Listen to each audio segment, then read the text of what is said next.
Hello everybody and welcome to the 12th episode of the We Only Do One Take podcast. Kieran air guitaring in the corner over there. Kieran, That's right. Welcome back for another episode. Well, I'm glad that I am back, considering I'm a co-host, and I'm back for the 12th episode. I know, especially coming back off the episode with the What's On Your Bugle. That's right. We did have Mr. Bugle or Mrs. Bugle. Or Mrs. We can't give it away. I was calling him Mr. Bugle the whole time. Me too, but let's not get bogged down in details. We could have done one of those, I don't know, those voice things where you make them sound deeper than they actually are. He was pretty deep already. Yeah. She. Or let's not, it Let's could not be assume an it. gender here, people. And with us today, the first ever returning guest, apart from Jess, who started as a co-host, Niall. Welcome back. Woo! Welcome back, Kieran. Glad to have you back. Welcome back, Mr. Niall. Yeah, it's good to be back. Bloody hell.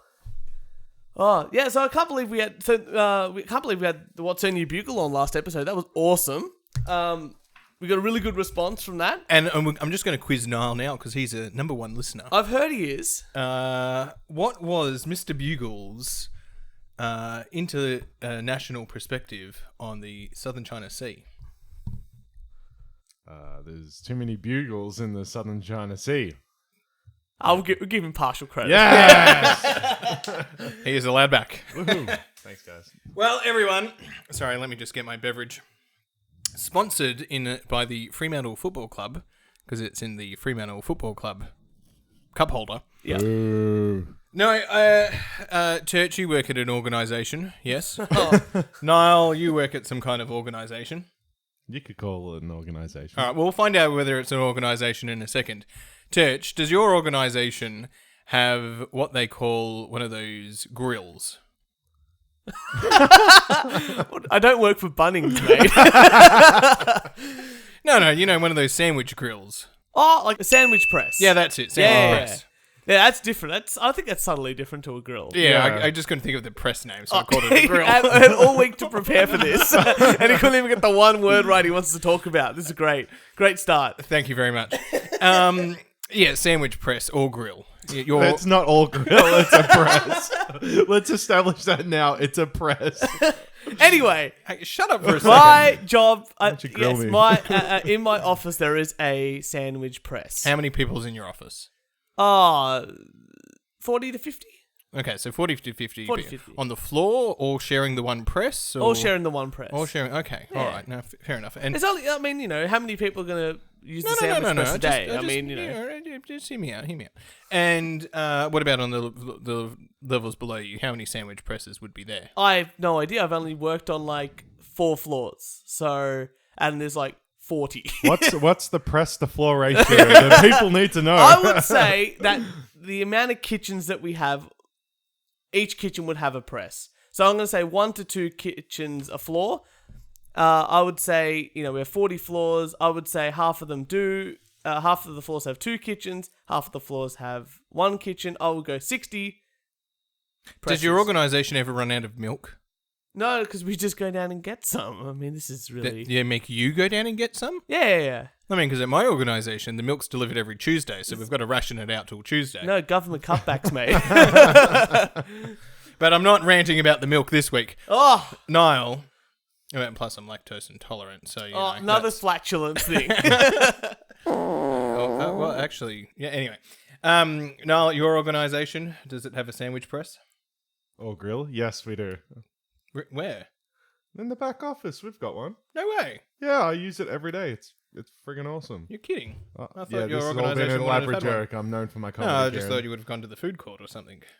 Not every day. No, That's no. very pricey. Oh, okay, Food so prep, there's Kieran, come on. There's a grill or press. Grill and or press. Rock and or roll. All right. All right. So, anyway. Get to the story. I know, Get Jesus. to the rant. It's like tiptoeing about the grill press dynamic. Jesus. I'm not coming back, guys. It will not be a third time. Anyway, I've got to build it up. That's what I was doing last time when you were yelling at me. Did you yell at him, Kieran? He did. Oh, wow. Did. No, We had no. a domestic on air. No. Jesus, what was that like? This is our whole... Let's do the episode with the... Oh, with I the- think with the I what's am on the your number people. one listener. It's been known. Jesus. Anyway, Respect. grill and or press. Go. Number 10 listener. All right, so I work at an organisation, and we have 2 presses on the floor. Spoilt for choice. I know, probably 80 people are on the floor Yeah. at maximum capacity. Never happens. There's probably 20 to 30 each day. So, we've got a good press to staff ratio. However, kitchen etiquette is... And I'm interested to hear your kitchen etiquette, because I went to use the press for the very first time the other day. I'm very excited for you. Thank you very much. It was a delicious chicken sandwich that needed to be pressed with cheese that melted. It was... Cheese that melted. Yeah. Stop the presses, Kieran. Okay, so Niall's done his joke for today. Thanks, guys. I'll see you later. See you next time. However, I went to use there's 2 sandwich presses there, and both of them had not been cleaned. And it was very disgusting.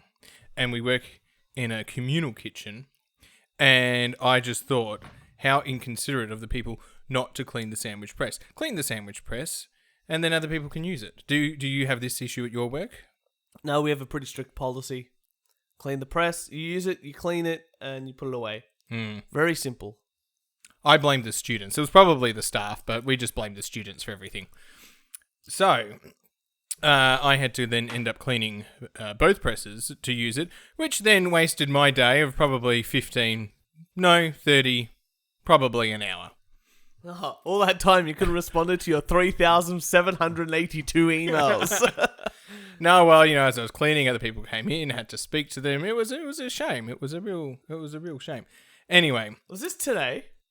look, can we not get bogged down on That's all I want to know. whether it was today? No, it was the other day. It was the other day. It wasn't today. So I've got a quick question. I work from Niall, home today. Can you turn your head a little bit? Can you look at that wall over there, Kieran? Just look over there. And Niall, do you notice the texter mark on his on his cheek, or is that just me? That's been distracting me for the whole thing of the rant. I'm thinking, if this was said he did today, he had that texter mark on him while he was talking to people, cleaning a sandwich press and/or grill, and that just makes me really smile a lot. No, I was with my nieces and nephews today. Oh, okay. I'm just really sad I'm on Kieran's left side. Man. I feel like I'm missing out.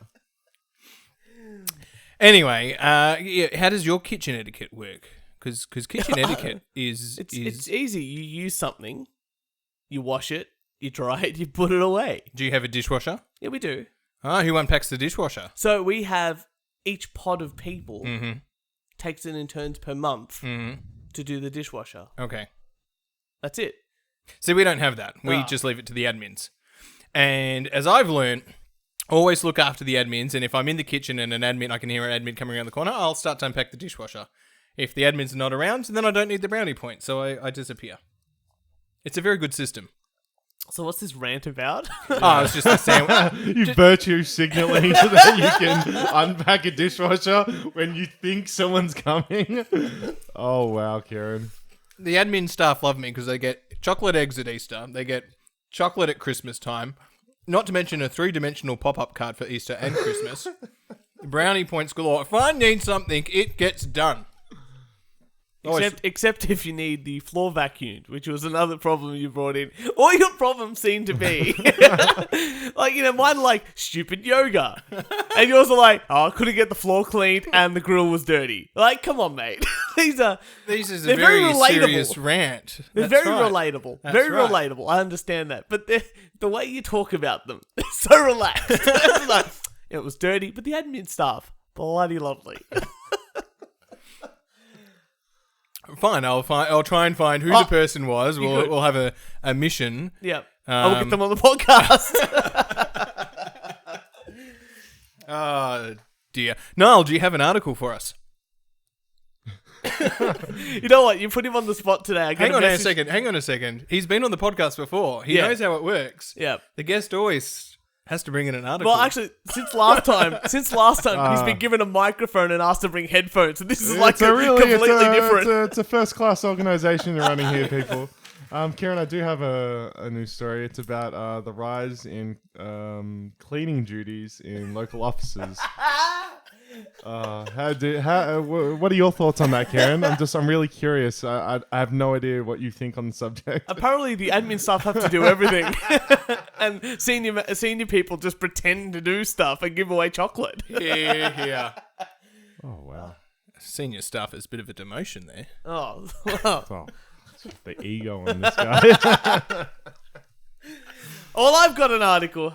Oh, that's good. That's At least someone. Hey, I'm bringing gold every damn time. First returning guest. Check my credentials, Kieran. They're there. Glad someone was prepared. Turch. okay. So this is from Venezuela. The headline is "Woman busted smuggling lover out of prison in a suitcase." I bet she cleans the damn grill. Love definitely didn't set this Venezuelan woman free. Antoinetta, 25, was arrested after she tried to break her boyfriend out of prison by stuffing him into a hot pink suitcase and wheeling him out. She went to Jose's prison cell in Venezuela with her 6-year-old daughter to visit, and with a plan to leave the facility as a happy family. But her prison break plan was foiled when she struggled to push the overstuffed suitcase, prompting the guards at the prison to inspect the luggage. When they unzipped it, they discovered Garcia curled up inside, contorting his long, lanky body into the bag that was also stuffed with some of his daughter's toys. So, Question: Why would you bring a suitcase into a prison? it's for the child. It's got the toys in it for the kid. Yeah, just put it in a bag. Anyway, it's a very genius plan. No prison break. Yeah, no prison break. So, but you know what the great thing is? There's a photo, and By the way, recently started watching Prison Break again. oh, lovely. And I want you to describe the photo and then the second photo to me, Kieran. Again, don't get bogged down in details. You know what? I'll give this to our guest. Okay, our guest a guest to describe. So the one on the left-hand side first, right-hand side first, and then the left. So the one where they're So standing. the one on the right, then the left. Not the left, then the right. The right, then the left. So left and right. I'm gone stage. Oh my left. god. Okay, is it left and right or right and left? The one where they're standing up first. Okay. Yeah. So That is your left. Yes. Look, I don't know my rights and lefts. All right. Look, that's a secret. Secret I've been keeping in for years. I finally let it go. The pressure is gone. Yeah, they're both just kind of standing there next to this really small piece of luggage. Both handcuffed and just not looking happy. Yeah. And then It's a pretty. How small would you say the suitcase is, though? it comes up. It's about hip size for him. It comes up just below his hip. It looks like a hardcover one, so it doesn't look like there's a lot of give. I am kind of amazed that they actually closed this thing. I was going to say, so in the second photo, what do you see in the second He's photo? having a very uncomfortable nap. He's kind of thinking to But himself. where is the gentleman? Because this is really important. He's curled up in the case, surrounded by toys, and he's just contorting and Yeah, it's freaking awful. pretty amazing, gotta admit. Like, lanky, tall guy, Yeah. but he's like contorted into that suitcase. It's a tiny suitcase, right? Show Kieran. I don't. Okay. Yeah, show Kieran. What do you think, Kieran? All right. Well, they're not wearing any shoes. Oh, how else would you fit into the suitcase? Look. So the second photo has a picture of him in the suitcase. isn't it? Yeah. So- He looks like AFL football. Yeah, I get that. So like a American football, like the Yeah. like that Yeah. ovally kind of shape of Yeah, a ball. but one end's just got a swollen section. It's pretty amazing. So that's a picture of him inside the suitcase. Now this article's The problem is the toys aren't actually supporting his head. No, it's just Their toys are. I don't know what they're doing there. If that was me, I would want to go for full neck support. yeah.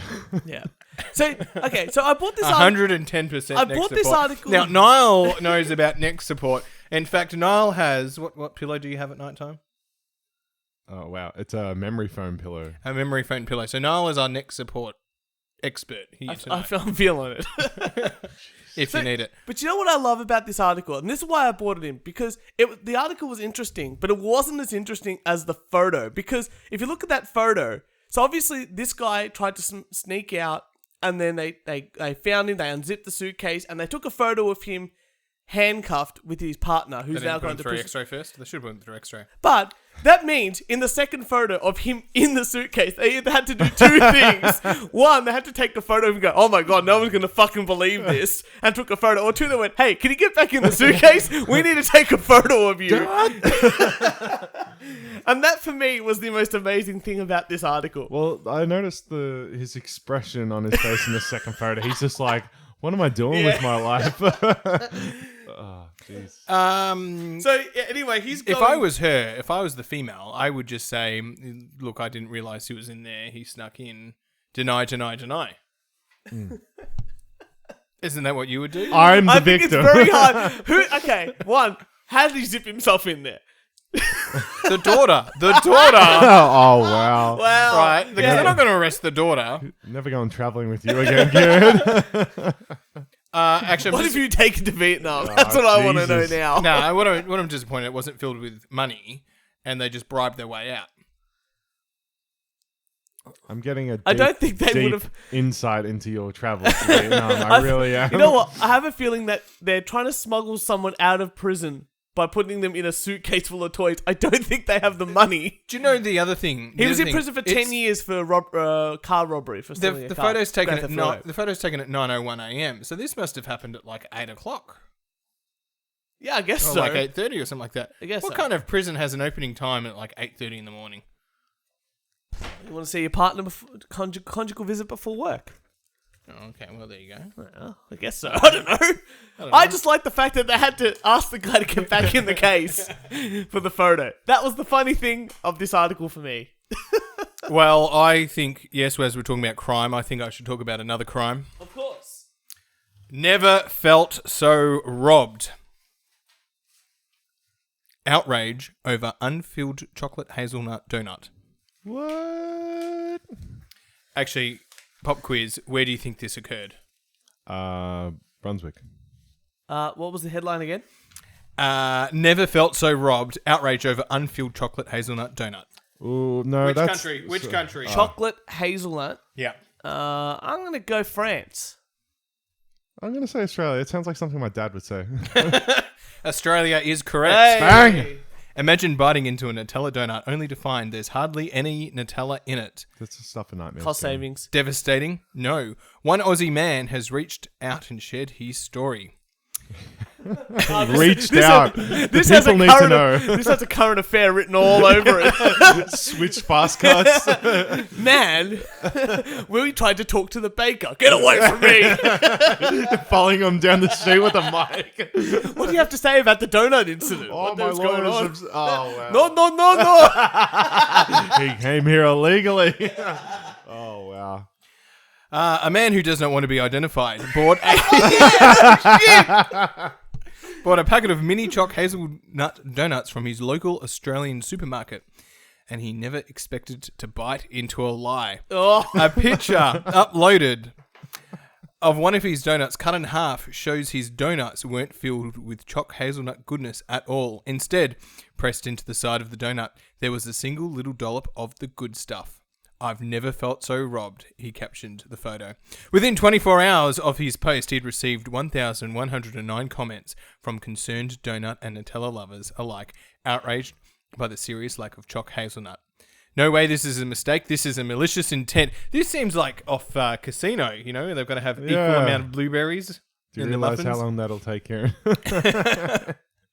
Do these guys have like a support group or something? What 1,000 people are getting up online and commenting on this shit? Get a fucking life. Well, another person commented and said that they had a similar experience about a pack of jam donuts that left her It's unfulfilled. almost like they should have meetings on weekends and just gather and feels talk like about their experiences. All these people here just seemed like it's like they just want to get outraged for the sake of getting outraged. You know yeah. what? I think remember on Seinfeld, they're like fruit's a gamble. Like you pick up a piece of fruit, some fruit's really good, some fruit's really bad, but it's the gamble you go into. I think it's similar, unless it specifically states we're going to give you X amount of grams of Nutella or X amount of grams of jam in your jam donut. Technically, that was a Nutella thing. It had Nutella in it. It just had a very small amount, not the amount that he wanted. Now, what you do But is you buy also- a packet of donuts, then you buy a tub of Nutella, And then Put you on scoop top. the Nutella out of the Nutella jar and you put it on top of the donut. Oh, keep going. Delicious. going. You and I have done this before. We have. Yeah. I'm going to tell you guys a secret. You get teddy bear biscuits and you put Nutella on them. Oh, no sweet way. Jesus. Yeah. And then you get another one. You put peanut butter on the other one and mush them together. Ew. Oh, dude, I put peanut butter in my protein shakes. Fucking good. Oh, fuck Yes. yes. It's the best thing ever. Yeah. But anyway, teddy bear biscuits, which are my favorite kind of biscuits, and the Nutella on the top. Oh my God. Biscuits shaped in teddy bears. Very good. Get on that. Oh, hell yeah. But, yeah, just like, man, just going back to your gambling point. You rolled the dice, you Yeah. crapped out, walk away from the table, Yeah, man. it doesn't matter. Just Look, come you know, back next week. And you know what? He bought this, from a supermarket, you said? Yeah, and the baker was probably having a bad day. It's probably, last batch, wanted to get home. If you want a good... Been up since 2 a.m. Fuck that. I think this guy was a regular. The baker saw him coming. I'm ruining this cunt's day. And if you know And what... If grab you the want, special pile of hazelnut chocolate donuts. It's a bit nutty. and if you want a good one, just go to a proper bakery. Like ones that specialise in it. Because, Absolutely. it's never going to be great at a supermarket. Supermarkets are mass-produce things. That, if you want to buy a loaf of bread for $1, you can go there. But if you want a proper Nutella donut or a jam donut, go to a place that goes, yep, this is what we do. This is what we're known for. Go to a place with an Instagram page Yeah. advertising this shit. Just don't go to Bob at your local Yeah. fucking Woolies and just expect gold. It's like, it's not going to happen. Not doubting Woolies. They're an excellent organization. I'm a they're Coles great- man myself. Oh, wow. I'm sure they've got some Oh, shit. great I worked at sandwich Coles. I presses. worked at Coles for like 6.5, 7 years. He's put in his years. Kieran. done. He's Done. done his time. He's I'll out. tell you a funny story. I was working at Coles, this and that, and they decided to upgrade, change the design and upgrade all our badges. And I looked at my new badge. I got me a new badge, and on it said, serving Coles for 5 years. And I was like, oh, this is really lame. I got one of those at my other job. I'm like, I'm not wearing this. And then my friend got hers, and she goes, oh, what the fuck? Why the fuck they do this? And I looked at her, she said, been serving with Coles for 10 years, and she's only like she was only a year older than me or something Oh, like that. wow. She was just like, she was very upset. It was very funny. I had a really great time. I would have gone back to the old badge. Just fuck that. Now, have the name badge. This person has achieved long service leave. This person has not achieved Long long ser- service leave. This person's a going regular on a badge. holiday. He's probably checked out. You're not getting good service from the guy with the badge. Go to the young guy. All right. Oh no, I was going to say I've got another article, but got another one. it's for you, isn't it? I'm jumping the gun here. You always are. I have a very long article, and I have a very fun article. It's combined celebrity goss and Trump watch. Oh, goddamn, bring it. Are you ready for this, people? Oh, yeah. As long as we insert the Trump watch sound effects right here. Always. Hell yeah. You are fake news. Ka-ching, ka-ching, ka-ching. Boom, bing, bing, bing. Ay. Wah. Bing, Clink. Hello. bye, bing. Wah. Whoa. Bum, bum, bum. Boo, boo, boo. Phew, phew. Bing, bing, bing. Boom, boom, boom. Bing, bing, bong, bong, bing, bing, bing. Yep. So, do you guys know who Quincy Jones is? Yes. You know who Quincy Jones is? Giant Some of music our producer. listeners may not know, so if you could explain it for them. Certainly. So he's a music producer first and foremost, but he's very famously known for producing Michael Jackson's Thriller. Mm-hmm. And he also produced, I think his first album as well. I think his first, Off the Wall. I'm pretty sure he produced that. And I think he produced Bad as well. And then Dangerous was produced by Teddy something or other. Anyway, basically he produced Thriller. The over, I think, 50 million, 100 million records sold. Highest selling record in the whole time. Do you know Michael Jackson never toured the Thriller album? What? Didn't tour it. Didn't tour it. That seems crazy. I know, insanity. And still, highest selling record of all time. Nonetheless, he's just had an interview recently, and he's been saying some of the most fantastic things. Oh, yes. I think Niall knows what's going on here. Tell the people. So, as it states here, the legendary record producer says he's impressed by a whole bunch of people, but on the eve of his 85th birthday, legendary record producer Quincy Jones covered a lot of controversial ground in his interview with New York Magazine. So let's have a look here. What did he say? First of all, he said some stuff about Michael Jackson. Strap yourself in. Apparently, quoting him, he stole a lot of songs. He said that... Wait, Michael Jackson? Michael Jackson. Or Quincy? Well, Michael Jackson. Okay. Yeah. Apparently the song Billie Jean sounds exactly the same as Donna Summer's State of Independence. And apparently he was a Machiavellian as they come. He was a greedy, greedy man. And Jones also used to kill Jackson over his plastic surgery, calling the late pop star's Ventilo justification bullshit. So I actually listened to the Donna Summer song State of Independence, and to confirm, I asked Jess to listen to it too, and we could hear it if you really squint and decide not to listen to one earphone. But that wasn't the best things that he said. He thought that the Beatles were terribles, and he stated Paul McCartney, was the worst bass player I ever heard, and Ringo started the drummer. Don't even talk about it. I remember once Ringo had, and this is a story he told, I remember once Ringo had taken 3 hours at a 4-bar thing he was trying to fix on a song. He couldn't get it. We said, mate, why don't you get some lager and lime and some shepherd's pie and take a half an hour to an hour to relax. So he did, and when we called Ronnie Verrill, the jazz drummer, Ronnie came in for 15 minutes and tore it up. Ringo comes back and says, George, can you play it back for me one more time? So George Harrison. So George did, and Ringo says, that didn't sound bad. And I said, yeah, motherfucker, because it ain't you. He also thinks that Oprah should not be the president of the United States. What? Yeah, because Outrageous. she doesn't think she has the chops for it. Neither do I. I don't think Oprah should be. Which is pretty great. Fucking giving out cars and shit. He said that Marlo Brando could charm the pants off anyone and anything. And he says he was the most charming motherfucker you ever met. He'd fuck anything. He'd fuck a mailbox. James Baldwin, Richard Pryor, and Marvin Gaye. He apparently fucked them all. Oh, goddamn. This guy's great. He just gives no fucks. Ravenous. Apparently, he dated Ivanka Trump. So here's the Trump watch for you. So apparently, Tommy Hilfiger. Trump watch. Yeah. So Tommy Hilfiger, who's working with his daughter. The clothing brand. Yeah. He has an apartment in New York that he's selling at the moment. Oh, there you go. How much? Like 200 million or something. I'll like put that. a bit in. Yeah. So Ivanka Trump wanted to have dinner with him, and he's like, no problem. She's a fine motherfucker. And she had the most beautiful legs I ever saw in my life. But he says, wrong father, though. So he doesn't like Donald Trump. Mm-hmm. He also said that Jimi Hendrix was pretty average, and he couldn't play on the record. He also... so the big thing that he came out and said... You mean James Hendrix? Yes, James Marshall Hendrix. Ah. There you go. Apparently he killed... he knows who killed President Kennedy. Who? Sam Giancana. Apparently it was a mafia thing. He says there was a connection between Sinatra and the mafia and Kennedy. Joe Kennedy, which was John F. Kennedy's dad, claimed he was a bad man, and Frank gave him the talk to Giancana about getting him votes. So... Anyone who shook Frank Sinatra's hand is a good person. Oh, wow. Obviously don't know anything about Frank Sinatra.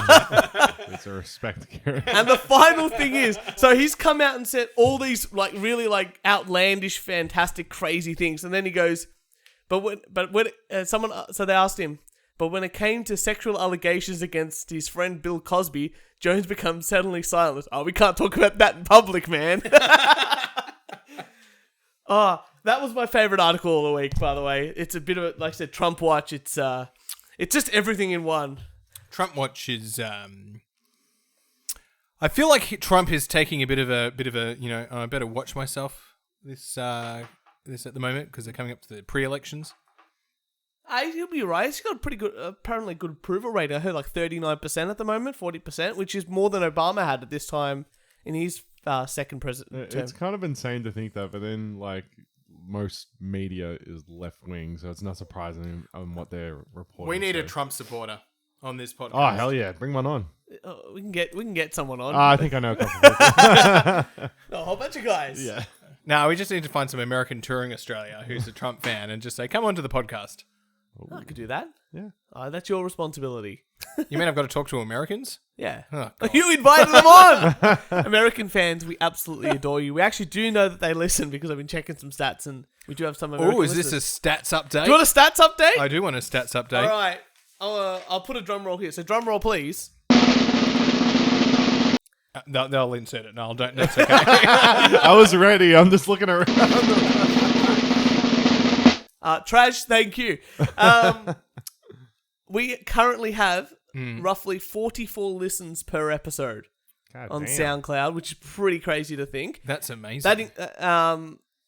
And we also have, that's not including the stuff on iTunes. I didn't have a look at the iTunes analytics at the moment, but I know we have at least 7 to 8, and most of them have listened to at least an hour and a half now. Ooh, so they've gone up from 54 minutes. Yeah.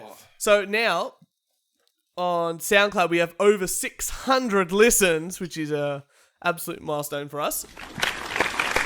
At 1,000 listens, Turch will run around naked. Done. I'm in support of that. I want to see he's willing.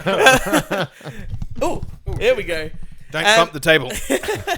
And we have a new track online if you'd like to listen to it. It's also available on SoundCloud and iTunes, which is our classical guitar version of our theme tune. Now, we actually needed a classical guitar theme tune for our show because Correct. we have an advertisement video / Jabari story that tells a sad story about a little lady. And we needed some sad classical guitar music. So if you'd like to, go onto our YouTube account. We only do One Take Podcast and look up Jabari story. It's also on our Facebook How do you page. spell Jabari? Jabari. Very good. Well done. Thank you. Oh wow. So that was a Karen's little keeping you keeping people in check. You make sure that- Yeah, that's right. As And long as he doesn't ask me how to spell it, it's fine. Spell couch.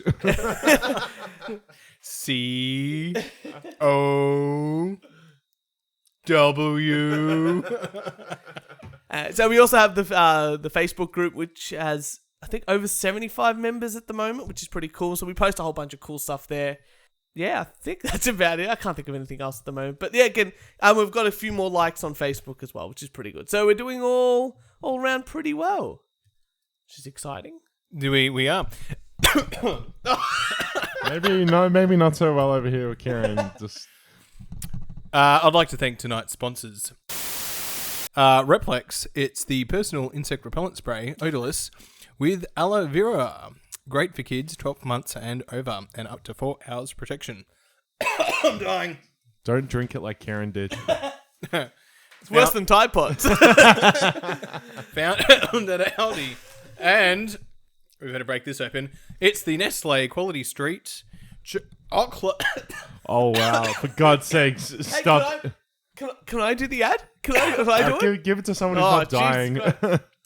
I shouldn't have had that chip. I'll try to do my best, Kieran. Ladies and gentlemen, we also have the Nestle Quality Street since 1936. We have 726 grams of Quality Street chocolate. Oh baby! I do not sound like that. It comes in a purple. Is that hexagonal or octagonal? Octagon shaped box. Keep going, And man. that you can enjoy and then reuse or recycle the box. So there you go. That's pretty. Gee, wait. wow! You guys need like a nurse on staff here in case fucking old Coffee McGee over here keels over. Hey, I'm only having one coffee a day now. I didn't call you God, coffee. Oh wow! Oh, wait, coffee. Sandra Sully over here with the late news. Jesus fucking Christ! Who let him on the podcast? Do you guys reckon you'll crack 1,000 likes? I don't think so at this rate. I think you get more like on Kieran's epitaph than anything. Shit. Goddamn. That was a good sponsor. We try. It almost killed Kieran. Are we opening the chocolates or what? I'm not.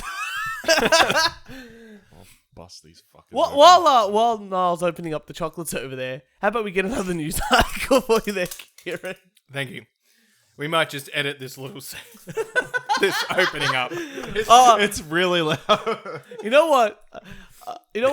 We talk about editing things on the podcast, and I don't know, and it's so great that you don't listen to them anymore because They don't get edited? they obviously get edited, right? They obviously get edited, and I do a lot of hard work to put together. Especially if you listen to the end of every episode, or like especially the last episode. there's always like a little, not a, like an Easter egg. So this time, I don't know if you've listened to the last one, but I suggest everyone go listen to the episode 11 with the What's On Your Bugle, because right at the end, I edited you saying certain phrases that makes a sentence. And it's actually really funny. And every time I think to myself, it's not as funny as it could be, I send it to Jess. And she's like, I get two things. I get here, nah, or that's it. And the first time I put this together, she said yes. So it's in the podcast. I suggest everyone listen to it. And I'll let you listen to it after this. So that's episode 11. Episode 11. All right. So I'll have to start listening to them now. You have to start. Otherwise, I'm going to keep doing it and really annoy the shit. All right. I got an article. Canadian man fools police with fake car made of snow. Quality. A Canadian man in the mood to play a trick on some snow removers made a car entirely out of snow, fooled police officers instead. Simon Laprise, a 33-year-old artist based out of Montreal, built a life-size model of a DeLorean DMC-12, the same car featured in the Back to the Future movies, using snow outside his home on Monday.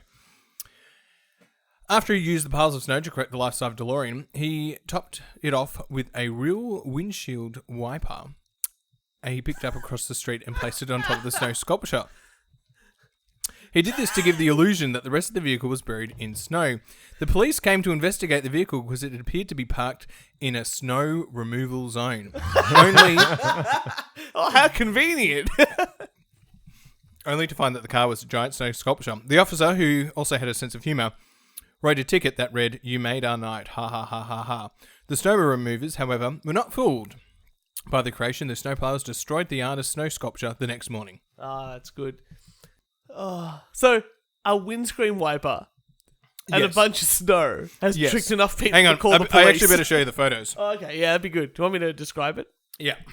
You know what? If this, I wouldn't pay for his art. Like, if he's meant to be an artist, and this is like, I'm pretty not that I could do better. But it's pretty unrealistic, and I'll tell you why. Because no other car around it is Does it covered look in- like a DeLorean?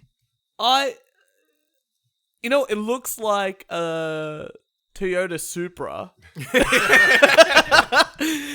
that is far too low to the floor and has Persian racing rims. Yeah, it doesn't look like a DeLorean. No, it doesn't at all. Mainly because it doesn't. Like, if they're gonna go for the one with Back to the Future, I would have put like, what's the thing at the back? The juicer. Yeah. Number two. Yeah, number two. So I would have put that on the You back. give us a look at it? Yeah, certainly. You can. The what's that thing called? And the I can't flux, remember. the flux capacitor. No, the flux capacitor was in the car. In the back, they had like the fuel source thing, but it was Yeah, like yeah, that yeah. juicer-looking machine. The juicer thing.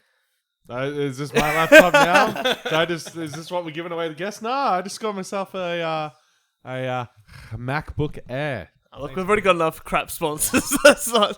Yeah, Apple. Fucking. What kind of organization? It's pretty are them? impressive. Like we don't get snow here really in Australia, so we don't have the luck. In the mountains we do. Oh, you know, but like In I'm the talking like in the mountains. suburbs and stuff. 'Cause that's obviously in the Oh, suburbs.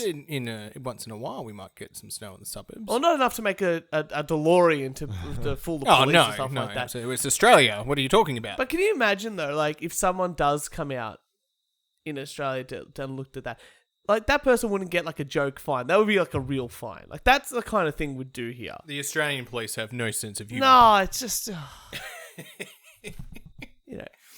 By the way, I love all the police that. Oh, they're great. They're great. I know a few of them personally. Backpedal. I know a few of them personally, but I think with this sort of stuff, if you're like, for me, it's more like I mean, God forbid it was a police officer that bit into that donut that was not filled with Nutella. I'm pretty sure there'd be a triple homicide if that happened. and suddenly they're on top of a what's it called, like the clock tower with the sniper rifle. Yeah. Ah, well. Niall, do you have an article for us? Let me check. Oh wow, here we go. Here we go. It's a good one. Something I just pulled up. California lawmakers' proposal makes serving plastic straw without request a crime. Yep. Report says. Oh my god. Yeah. Okay. Oh wow. A lawmaker in California reportedly introduced a bill last week that would make it a criminal offense for any person in a restaurant to serve a patron a plastic straw in their drinks without it being requested. Here. The penalty would be up to 6 months in jail or a $1,000 fine or a combination. Hang on, a $1,000 fine. If someone spends 6 months in jail, it costs the taxpayer more than $1,000. Oh, yeah, absolutely. This must be like $1,000 a night. I would say, yeah, because they get cable TV in America. We're not Yeah. dealing with a smart bunch of people here. They're putting people in jail for plastic forks. All right, let's. We need to create awareness around the issue of one-time use plastic straws and its detrimental effects on our landfill. Ian Calderon, a Democrat in the state's assembly, said, according to the report. Calderon, in a statement, said 500 million straws are used in the U.S. daily, citing the National Park Service. Oh my God, this guy is. Yes. You called me. Shut up. You called God. I'm here. I'm listening. The thought you were reports. atheist. God damn it! I hate you, Kieran. The report said it Love was you, hard Janelle. to quantify the number and called the claim dubious. Oh wow!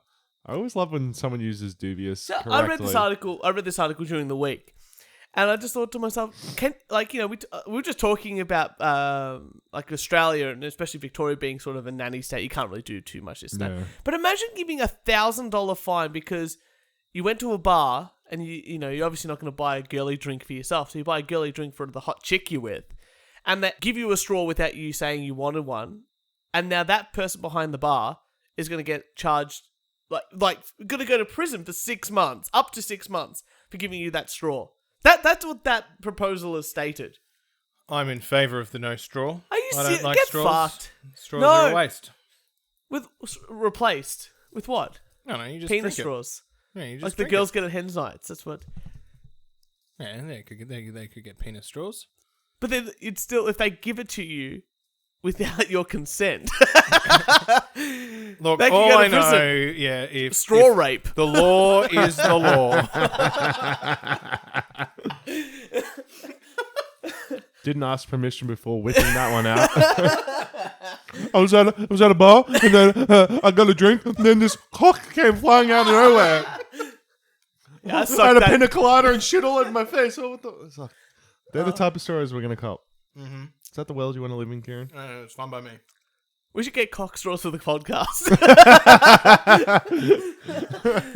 We could give it to our guests. In fact, we could No, probably No, but you cop $1,000 fine. I'm not in California. we could even get them engraved with "We Only Do One Take" podcast. Oh, God! first of all, we're getting our commemorative spoons. Commemorative spoons is what we're doing first. We've stated that. Yeah, You're here. looking into it. Absolutely. You know. you should get those really fancy ones. You get the post office with like portraits at the end of them. Yeah, that's what I'm talking about. Oh, We wow. only do one take. Oh God damn it! You know, yeah. So anyway, what do you guys think? Should people go to jail for, like, let's say you were working at a bar, Kieran. Oh, that would never happen.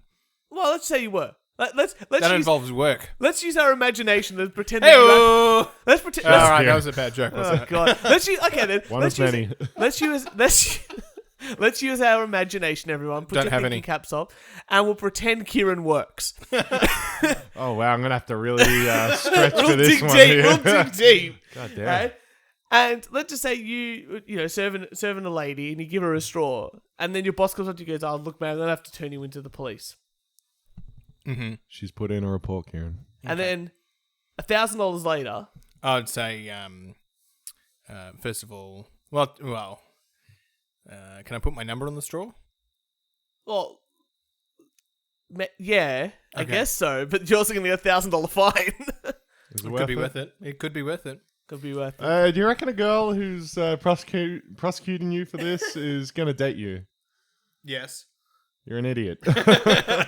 You know what? I've always said this, and I've talked to a few people about this. But when people introduce laws, they say, "Oh, we need to introduce a law. We need to do something about this sort of stuff." Because this is obviously for an environmental issue, right? They're saying we're having lots of straws out there. We're doing, we need to stop the amount of straws because it's really contributing to the amount of pollution and amount of plastics and all that sort of stuff in the environment. This and that. And they've gone, yeah, you know what we'll do? We'll say if you give them a straw without asking them first, and then they say yes, and then you give them the straw. was to be able to save plastics, this and that. Really good idea. In theory. The problem is with any law, and this isn't in law yet, but this is conceived. The issue with any kind of law is that it's only as good as it is how easy it is to be enforced. Right? So if you write a law, like a really easy one is, like in Melbourne, for instance, where we live, in the lovely town of Melbourne and Victoria, dogs in a car must be harnessed in. Right? That's a law. You can actually get I think it's like a $1,500 fine for not having your dog strapped into the car. Now look, I know it's a safety issue and this and that, should harness your dog. But which police officer, number one, is going to pull over a car with a dog in it and go, let me just double check that this dog is wearing a seatbelt? No cop is going to do that. No one's going to do that. Like, I still see, dogs on the back of utes. Turch, you're missing the point. What am I missing? Our politicians need to do work.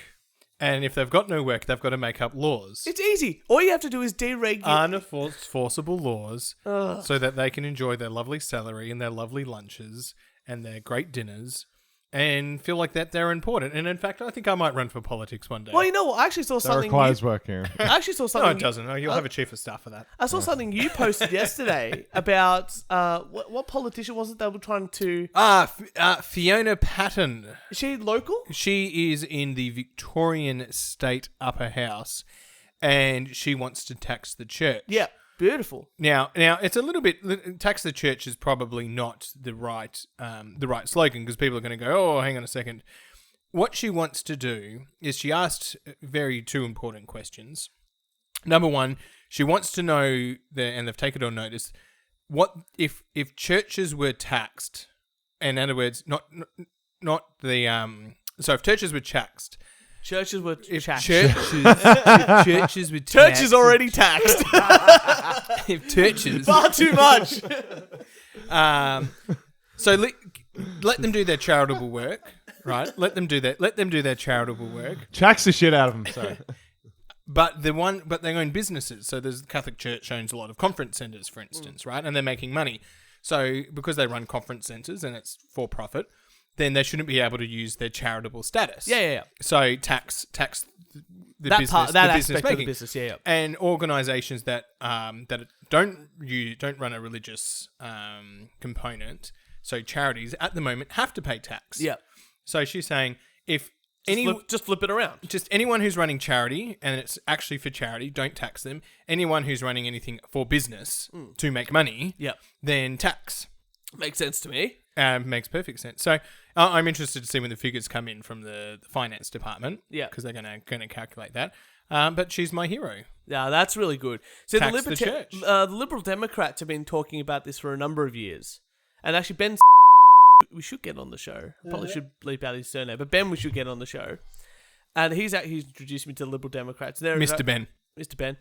And they've been talking about taxing the churches, and they've done a whole bunch of things like legalizing marijuana and getting a bunch of whole taxation regulations in Australia Acts. They're ridiculous. But one big thing is they're doing as well is let's tax churches. So I've been following that for quite a while now. Ever since you said to me, I think it was you that brought up why don't we tax churches? I'm like, I don't know, probably just some legal thing that happened in the 1500s or something stupid like that. But yeah, I totally agree. But I think it's really clever what this lady's on. What was her name again? Fiona Patten. I think it's really clever what she's doing is because she's focusing on the business aspect of the church and not the charitable donations part. And I think that's a really important distinction to make when it comes to looking into these sort of things. Because I think a lot of people go, I've already paid tax on my income, and then I'm donating to the church. I don't want that to be taxed. Well, it's like Sanitarian, right? Sanitarian owns Weet-Bix. Yeah. And that's owned by the Seventh Advent Day Church, or whatever it is, right? Yeah. That's Jehovah Witnesses. I Seventh Advent can't Day remember. Church. Anyway, let's just say yeah. Right, that's a multi-million-dollar company, right? But they don't pay any tax. And how many people are walking into supermarkets buying Weet-Bix each day? I would say not least realizing that more that's owned by Jerusalem, not Jerusalem. Jerusalem. For fuck's sake, Kieran. So that's owned by the Jehovah Witnesses. So Pope. Very, very interesting. I think she's got some great policies. Formerly known as the Australian Sex Party, recently changed their Yes. name to Reason Australia. That's good. I don't Yeah. know if it was a good name change. Well, I think they did Sex Party to get the attention. Yeah. Like, it's a good attention, and people are going to go, I don't care about politics, I'm just going to vote Sex Party. And they've now made it into some state parliament. So I am a member of the Reason Australia Party now. There you go. Yeah. There you go. I have entered. It was free to sign up, so Lovely. It's more like a Video Easy membership. took the opportunity. This used to be an old saying my uncle used to say. I'm pretty sure he still says it. If it's for free, it's for me. And I think I think Kieran is living that phrase as hard as he can. You know? Provided they start providing free lunches, yep, I'm in. An aeroplane. No, you like to go on aeroplanes. Oh boy, howdy do I. I think you called them fart tubes last episode. Oh, it gets even better. Aeroplane was forced to make emergency landing. This is the second article you brought about an airplane having to make an emergency What did I landing. say last week? I think it was. This is going to be the same fucking article. No, isn't it's it? not. This idea last time the person's put a little bit of Pepsi on them or something. Yeah. Soda. No, it's not this one. It's not this one. I feel like this is a regular segment now. Aeroplane watch. Ah. No, aeroplane forced to make emergency landing because a woman's crotch smelt so bad. Oh, For fuck's sake. Angry passenger Jamal, who was on a flight to Washington, D.C., was on his flight when it was forced to land early. He had this to say: I thought something had crawled up in it and died. It smelt straight up. It smelt straight up like weave and diarrhea mixed with skunk juice. Skunk juice. United Airlines Flight 193 to DC had to make an emergency landing after people started getting sick from a strong odour being emitted by passenger Larissa Jones. Several passengers began to complain about the smell. Finally, after 8 passengers began vomiting, a flight attendant notified the captain and decided to make an emergency landing in Charlotte, North Carolina. Hazmat crews were called to the scene, Jesus where the plane was fuck. immediately Hazmat? cleaned and sanitized. Quote, I can't believe she would have had the nerve to go out in public smelling like that, let alone in a confined space, said Susie, a flight attendant. I should quit my job and sue the airline for pain and suffering. They knew she stank that bad before she got on the plane. I'll have nightmares about that smell for the rest of my life. A little bit of an over-exaggeration, I but think anyway. this is something akin to the Nutella donut complaint. After the plane landed, Jones was taken to a local hospital to be examined for possible fatal illness. EMTs, that's the emergency somethings, that are... fact check. I thought that was the ESS. EMTs that arrived on scene said they did not want to take any chances. Nobody that smells like that could possibly be healthy. She needs to be examined. We don't want to take any chances. Jeez, I've been on a number of planes in my time, and there's been some pretty average people on there. But to call, what was it, people in hazmat suits? For fuck's sake, like, that's bad. can you imagine this woman? Like, they haven't named her, obviously. No, they did. Larissa Jones. Oh, Larissa wow. Jones. Tell the people. So add her on Facebook, everyone. Here, Niall. Here's the picture. I'll let you. Oh, careful. I'll let you describe. Oh, this is Larissa. Just the top picture there, Just Niall. the top picture. Oh, wow. She's on a gurney getting pulled away, and they've just got a blanket covering her crotch. Not a good look. They need Yes. to, like, get a pressure hose on her and just, like, fucking... Just, oh, goddamn. How the hell did she even make it through the airport onto the plane? Maybe it developed on the plane. You know, like sometimes the pressure on the plane can pop your ears. Maybe. Jesus. So halfway through the flight, she's like, Oh, dang. God damn. Maybe Jamal. Was it Jamal? Jamal. Yes. Maybe he just farted. Can and you blamed it on tell her. us Jamal's facial expression? He seems kind of happy to be on TV, and his mate is just like, what the fuck is going on? But he's just like, man, no one's going to believe me. I wouldn't believe him unless I saw this. Oh, She's goddamn. actually on a stretcher. She is. So That's crazy. Yes. So that's why they're called fart tubes. That's not queef tubes. Queef is a vaginal expulsion. That was the most beautiful explanation I could have asked for. I want to bring something a bit more serious. There's been a few things in the news recently that I wanted to talk about, and I've been trying to build it up a little bit. I keep hitting the bloody mic stand with my headphones because I keep trying to look at my articles while I do this. There's been a few things in the news recently, and Are we going to put the sad music in here? yeah, we can do that. Okay. And it's about censorship. And I wanted to talk about this sort of stuff. And I wanted to bring in some. And good I'm not going to examples. censor you because we're on the internet. Kieran, you can't say that.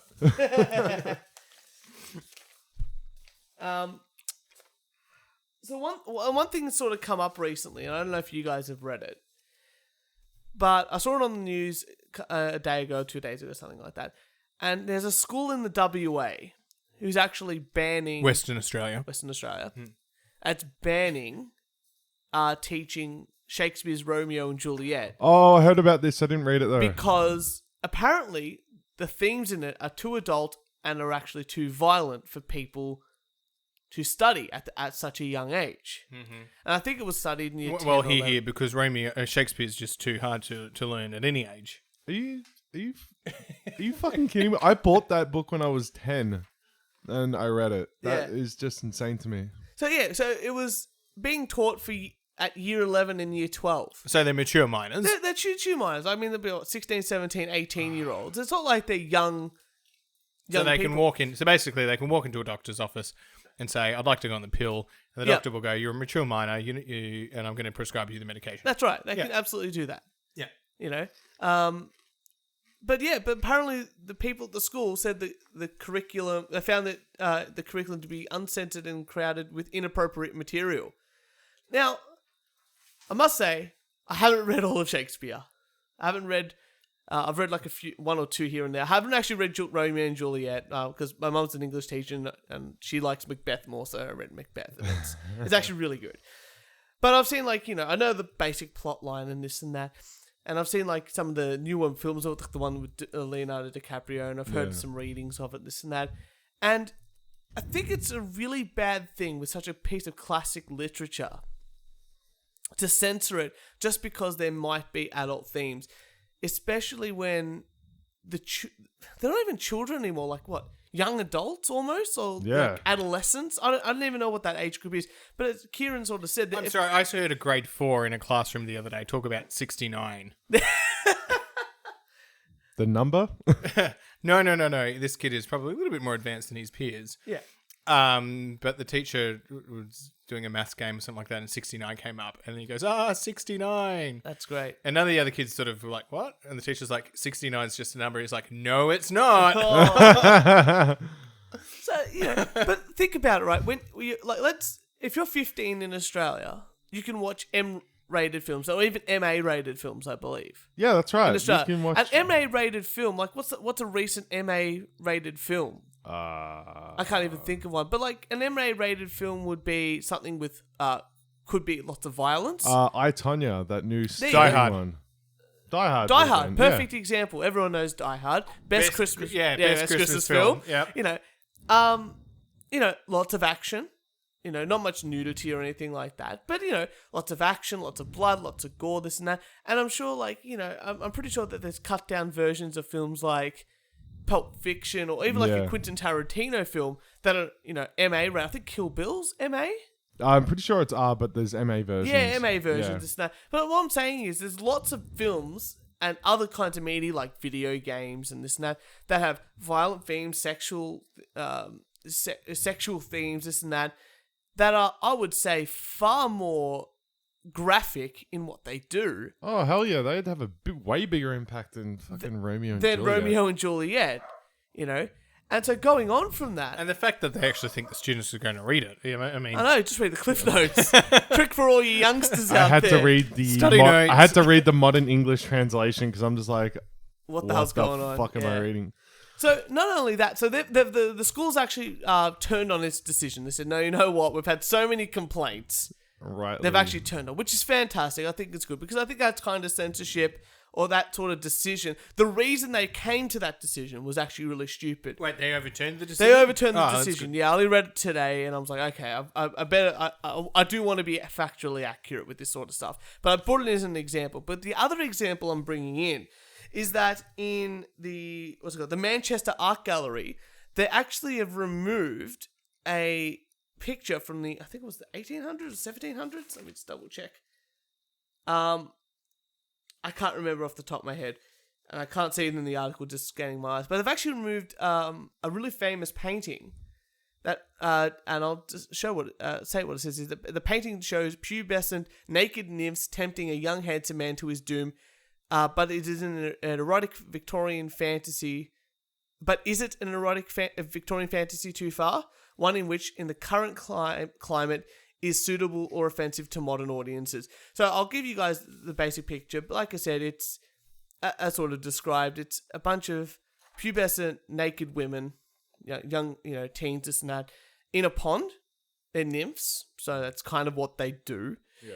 And they're tempting a young man into the pond. Obviously, they're going to kill him because that's what sort of nymphs do. I'll give you the picture, this and that. And because of this Me Too movement that's happening around the world, with all the people, with all the celebrities coming out and saying that sexual harassment, this and that, they've actually decided to go, you know what, we're removing that particular painting from our Manchester City art gallery.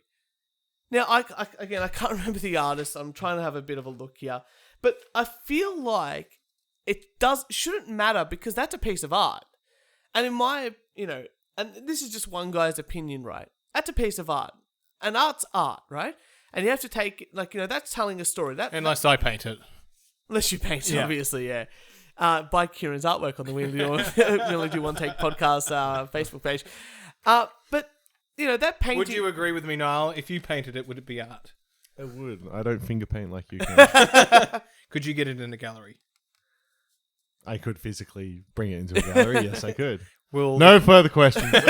Will the curator put it on in show? I can be very persuasive, yes. Excellent. If you can get a piece of art into, let's just, to the Louvre. Just don't set it any higher, Kieran, please. That's a $20 in your pocket right there, Niall. But I want to talk... $1 million if I you want can to... get a piece into the Louvre. I'll take And out a bank I loan. also want to bring this up with you guys, and I want to see someone else's opinion. I don't think that any kind of artwork, especially... See or hear? Sorry? See or hear? Artwork. No, opinion. Both. You said see our opinions. Yeah. Don't you want to You hear? can our- physically see us, Kieran. Yeah. All right, there we go. Yeah, I want to see and hear and listen and love and appreciate and contradict I can fucking all of your smell- I can opinions. smell Kieran from here. It's called Jamal to describe it again. But, I don't think any kind of artwork like that, and novels and anything, and should be censored for any reason, especially for reasons that is it valid in this climate? Well, absolutely, because any kind of artwork can be taken, and I think we've talked about this before about the intent of the artwork. Now, this intent of the artwork, these nymphs are obviously persuading this young boy to do whatever. But what is that a good I'll enough reason? say it, and I'll say it again. If you're offended, so what? Exactly right. That's right. I have a right to express myself in whatever form I deem, right? And if you are offended by that, so what? That's your problem. And exactly. It is not my problem if I offend you. Now, an art gallery, right? The curator has the decisions of what's displayed and what's not displayed, right? Correct. It's not like it's just some random there's going to picture. they're probably going to have themes, and they're going to have for the next 6 months we're going to display this, or this is going to be up for the next 2 years, or whatever, or whatever it is. And it's also a business because they need people to come in and buy tickets, so they're going to have whatever attracts the crowd. But for a group of people to say I'm offended, and this is the thing I don't like. All right, you may be offended. That's fine. Yeah. Whatever. Don't go see the art. Yeah, that's it. It's just like anything. If you Or don't avoid wa- the art or whatever. Don't try and inflict that offense because I may not be offended by Yeah. it. and don't try and enforce that on me is the basic premise. Well, I feel like, it's like anything. If you don't think a film is going to be suitable for yourself, like, if you don't want to see the latest Quentin Tarantino film, if you don't want to see, whatever film comes out, like I, Tonya, or whatever it is, just don't, just don't go see it. Like, don't spend your money. And I think with the that. students in the Shakespeare case, let's say a student was actually offended by the Shakespeare, not the parents, the student. Yeah. Then I think they have reason to say, I need another text. That's it. I need another text because there's plenty of texts that they can choose from to study for and for their exams, and I'm going to be studying this text.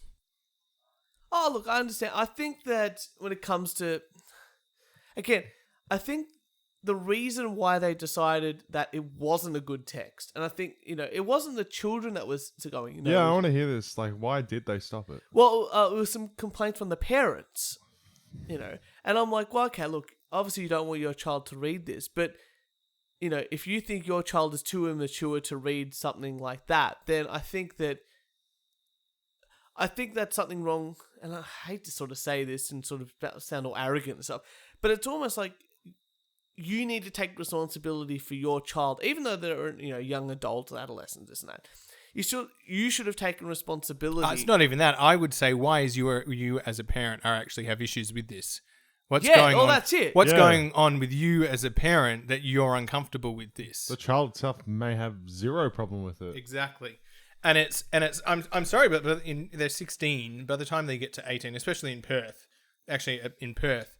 at 17 they start university. Well, there you go. I hate this And whole by the sheltering time of by the kids, time you man. get to university, they're not gonna, depending on what you're studying as well, they're just going, this is what we're doing. And if you're offended by it, Well, I kind of. Australian university is a little bit different to America, but if you're offended by it, whatever, I don't like. No, fuck That- off then. Then got, we're like, still doing this curriculum. I can't imagine like I had friends that studied law and this and that. And now some of them work for government bodies, and they have to deal with some pretty horrific stuff in the government bodies that I work with anyway.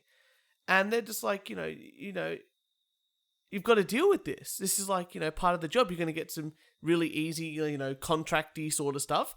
And in the same sense, you're going to get people that were sexually abused, and you've got to go through that process like a professional. And you can't just turn people away. You can't just, your job as anyone in that kind of industry, or anyone that's doing that sort of stuff, and this is what goes back to you. Like, they can't just go into a classroom and go, especially at a university level, oh, I don't want to learn that because it hurts my feelings, or it offends me and this and that. No, you need to know this. Knowing about it allows you to, one, obviously understand it, but two, gives you learn that maturity by learning about stuff, and you can always I always go back to doing this sort of stuff.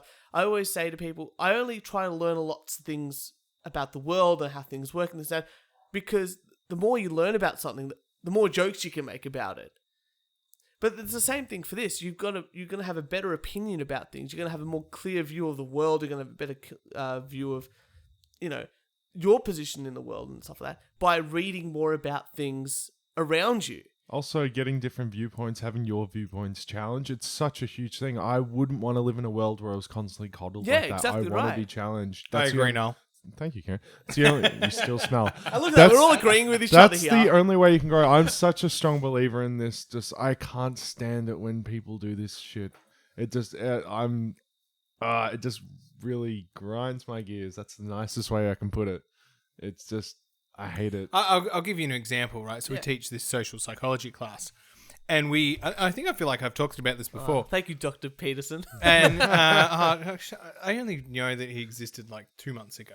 Oh, read his book. It's really good. Anyway, no, but we teach this. Gotta borrow it off you. We teach this social psychology class, and it's about like we show these videos. And it's about like a McDonald's employee having sexual relationships with another McDonald's employee while someone's on the phone saying that they're a police officer. Yeah, and how they've like you talked about and how this they've before. how they've like sort of over 2 hours have coached them into sexual acts, right?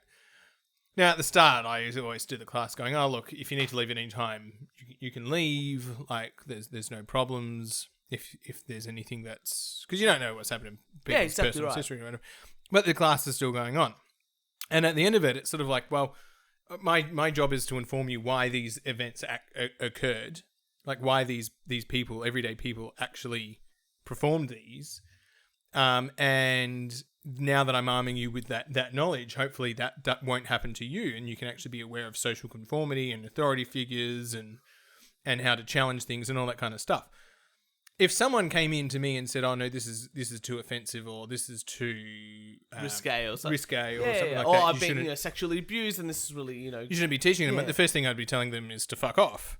Like, don't tell me and my autonomy what I can or cannot teach. And I said, my job is actually not to teach.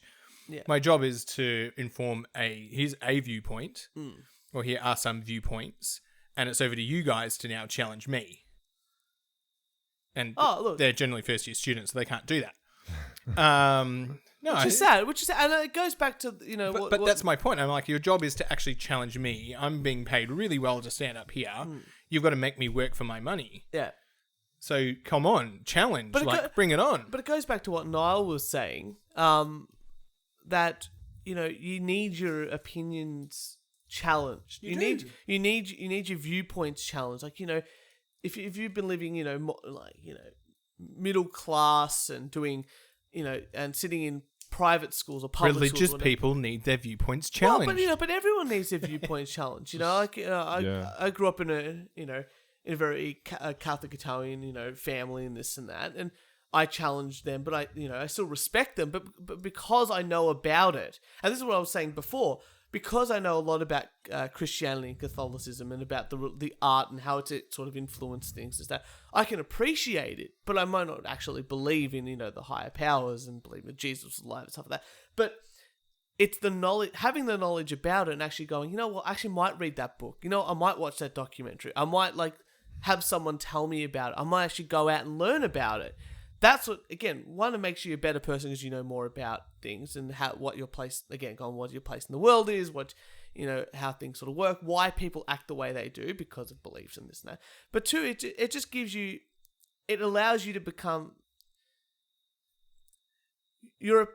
I guess, I can't word this correctly, too much scotch, but but it allows you to have a clearer understanding of what your opinion is, and that allows you to back up your thoughts about stuff. You definitely need to know. I think if you're going to express an opinion, and I think Niall probably might disagree with me, but personally, I like to put forward the opinions, and I think it's no surprise to people that I'm anti-religion, right? Yeah.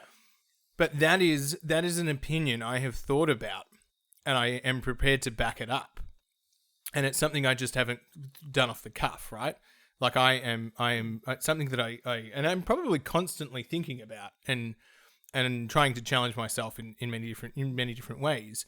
Where there's other issues where I just go, no, I haven't thought about that much, so I don't have an opinion. Yeah. I'm not going to put forward my opinion on it. And you'd rather go, I don't want to have a say in this, or I don't have enough to talk about in this, and not go off emotion. Which is what a lot of these people are going, like this knee-jerk reaction. Oh, it's got too much violence in. Oh, there's naked they'll people. just throw out some anecdotal thing. And and I remember having a debate recently with a family member about guns, and I'm just like, I should be able to walk into a shop in Australia and buy a gun, and he's like, oh, you shouldn't be able to do that. I'm like, well, why? I'm a law-abiding citizen on the principle of it.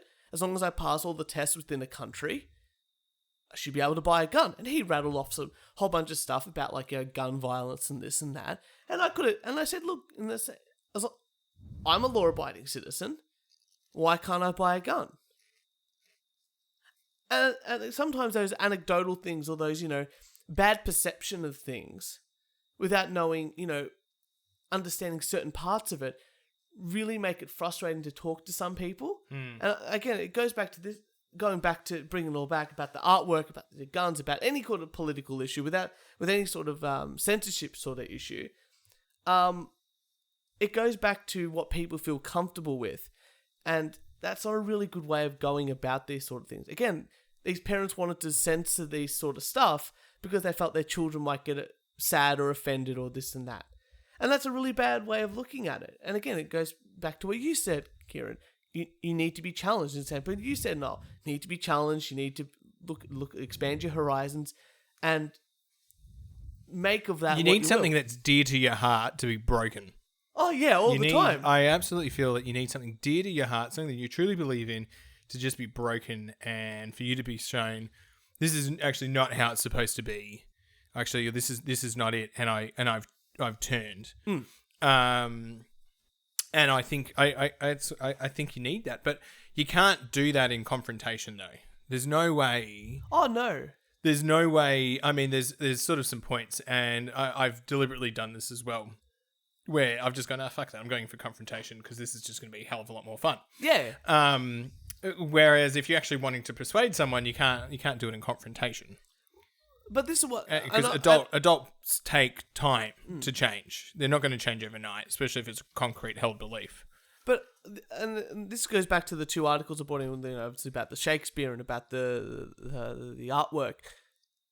Who does this benefit by censoring these two pieces of art? And I would say nobody. In fact, it just hinders people. No, from doing it things. benefits the parents Well, how? because they're getting what they want. Yeah, but but there's They're getting what they there's want. more negatives to that than positives. It is. It's super detrimental. I mean, like, not just talking about, obviously, Romeo and Juliet. I'm just talking about any subject that's not discussed. It can't be unpacked and like, seen for what it is. If you pack something away, like, let's go back to someone we talked about on my first appearance. Yeah. Milo. Everyone keeps... Pronunciation episode. Pronunciation. Milo Yiannopoulos. Guy's a bit of a tool, but if you keep banning him from talking, none of his stuff is unpacked and discussed and dissected, and then he kind of grows bigger and more infamous. And then that's the same thing that happens with like Romeo and Juliet. If it's not unpacked or whatever, then it grows and it becomes more of a risque thing. Whereas if you actually analyze it and discussed it and thought about it critically, you can see, it's just this. It's not that bad. Maybe the parents wanted their kids to actually learn Romeo and Juliet, so they tried to ban it. I'm doing like They're a playing I the see long what's play. going on. Catcher in the Rye, That's like, Catch 22 something, Yeah, we'll make it real bad, and then everyone will read it. And then my kids will read it. I see what's going. That's not a bad idea. Well done, Western Australia. A fine Some state. smart cookies out. And the town that this happened in, Bustleton, actually has the Southern Hemisphere's longest jetty. And I have walked on this longest jetty. And in fact, there's people... Shut up, Niall. There's people on the beach in summer, and you can hear them. And you walk out on the jetty, and you get to a point on the jetty, because it's so far out that you can't actually hear the people on the beach anymore. Oh, so by walking far out, you can censor them. And look, I think with that, we've done like over an hour now, believe it or not.